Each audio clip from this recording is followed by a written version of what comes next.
Sixth year in the league for Anthony Edwards, who you'll see later today here on ABC. He's scoring 30 a night, which is third in the league. And his scoring has increased every year of his career. He's developed a clutch game as well, as you can see from that graphic right there. And he came up clutch again the other night against the Clippers. The three ball late in a 94-88 win. That's a tough shot right there. That's a tough shot. And here's the deal. His relationship with Chris Finch, their head coach. Listen to this. Some people gonna say I should pass the ball. I'll be all right. Yeah, I think you got a better chance of winning if I shoot it. What's your coach want to go? Me and my coach got the best relationship ever. So I mean, he'd be right most of the time. Well, 98% of the time, he'd be right. Like, he told me to pass the ball tonight, and I should have passed it, but I shot it instead, and it went in. So the basketball guys was on my side tonight. The thing when I looked at all of that, and I said, I can't wait for these guys to weigh in about the player-coach kind of relationship here. Like Mike Conley says, look, Finchy and Ant-Man go at it every day. It's just when you think they're going to swing, and then they hug it out at the end of the day. Get into that a little bit. And Shaq, I mean, have you gone head to head with coaches, and how does it turn out? It's one word that must play a factor. It's respect. They come respectfully. We come respectfully. It doesn't matter what's said as long as the job gets done. I've seen that before. I've been involved with that, but I like playing with a guy like that. Kobe was like that. D-Wade was like that. Penny Hardaway was like that. You need that guy that says, hey, man, I'm taking the last shot. I don't care what nobody says. But again, as long as it's respectfully, it doesn't matter. It only got out of hand one time. I was disrespectful. Oh, I'm all ears. I was disrespectful one time, and the next day I woke up in Phoenix. But other than that, me and Phil Jackson, we went at it respectfully, and, at the end of the day, we hugged because, we all want the same thing. We want to get to that next level and win this championship. So, to sit here and say that never happens, I've never seen it not happen. I've seen, Chris Jackson, Mahmoud Abdul-Rauf, go at Dale Brown. Me and Dale Brown had a couple altercations. Me and my good friend Brian Hill had a couple altercations. But is this one-on-one, or is this in front of a team, or is this in a huddle, and how high volume is it? One-on-one most of the time, but a lot of time it's in front of the huddle. So, but again, if things are said, you don't want to go too disrespectful if it's in front of the team. But I've had meetings with me and Phil, and he'd say some things, I'd say some things, and then at the end of the day, we're on the same page. So, a lot of people are going to look at this and say, oh, you should blah, blah, blah, and do this and do that. But unless you're in that situation, you don't really know what goes on and what it takes to get to that next level. But again, it has to be respectful, because once you start going disrespectful, then you lose the team. Chuckster, Jimmy Lynam, Paul Westphal, Rudy Tomjanovich, got any stories? Yeah, I think Anthony has to be careful, because when you talk about the greatest players ever, we're talking about San Antonio. Coach Popovich, you talk to the players of Spurs, like, he got on everybody's case, especially the great players, because Anthony's a great player.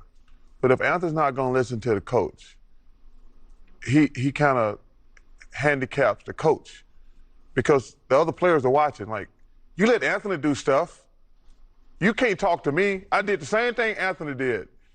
That's the danger Anthony has to, because the coach is trying to win. First of all, that worked. That doesn't mean it was a good shot just because it worked. It was a tough one. Yeah, but he's trying to shoot over two guys. He probably should have passed the ball. LeBron always talks about, I want to make the right basketball play.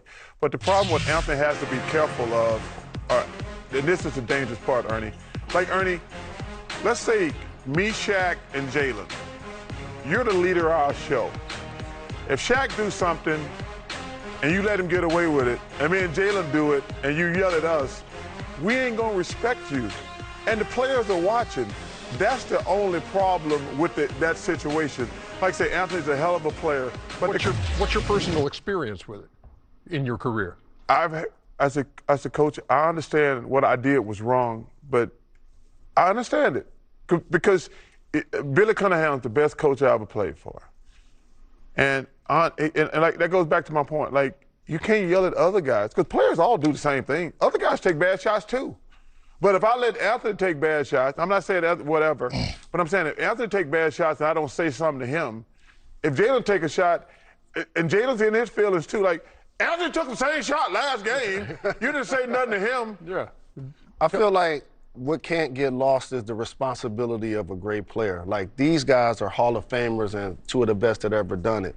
But one of the greatest things you guys actually did was make people around you better.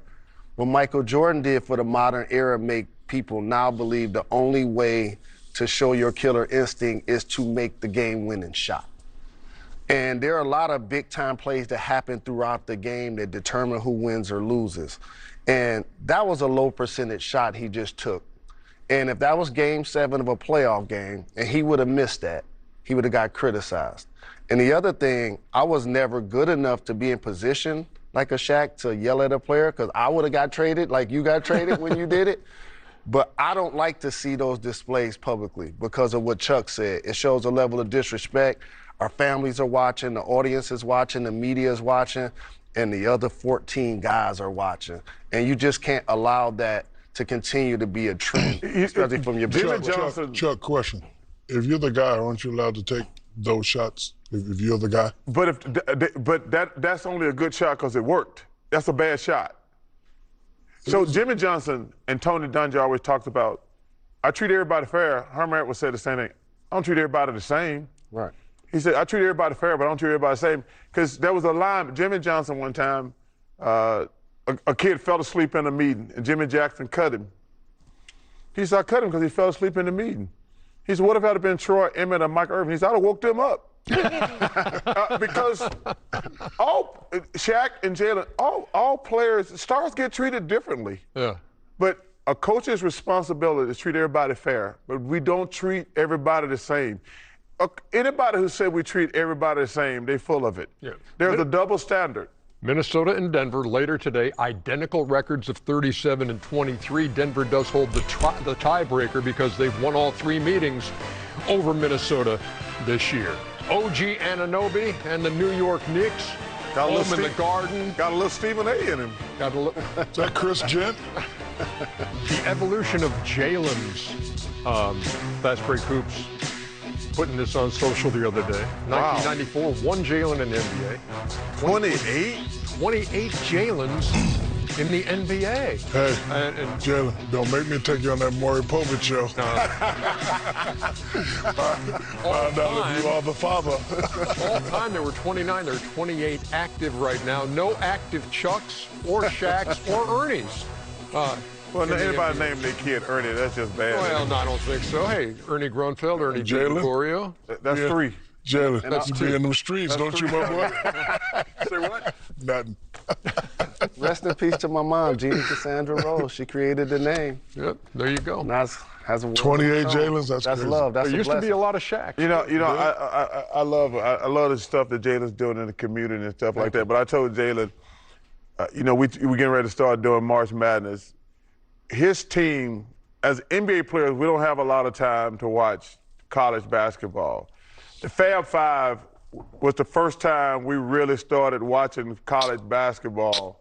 It was pretty special what they did the couple of years they were at Michigan. The first time, really? Yeah. Stop it. Well, you don't watch basketball now. I know you didn't watch when you played in the NBA. I'm not talking about that. You talking about the Fab Five was the first time people started watching college basketball? Stop it. For real? He did. That he Stop did. it. No, you did. Well, Magic and Bird. And Shaq, Chris, and Stanley. We didn't watch y'all. Oh, stop it. Ernie did. That's why he came to see me. Ain't that right, Ernie? That's exactly right. That's right, boy. 1989. Man, nobody watching LSU when you were there. The hell up. Did you make it to the Final Four? Thanks, Ernie. You and me and Saul. Wait, did y'all make March Madness? Thanks, Ernie. Ernie came to my house. Did you watch Alabama? Supposed to play them. He come to Leeds, Alabama with them damn chuck wagons and them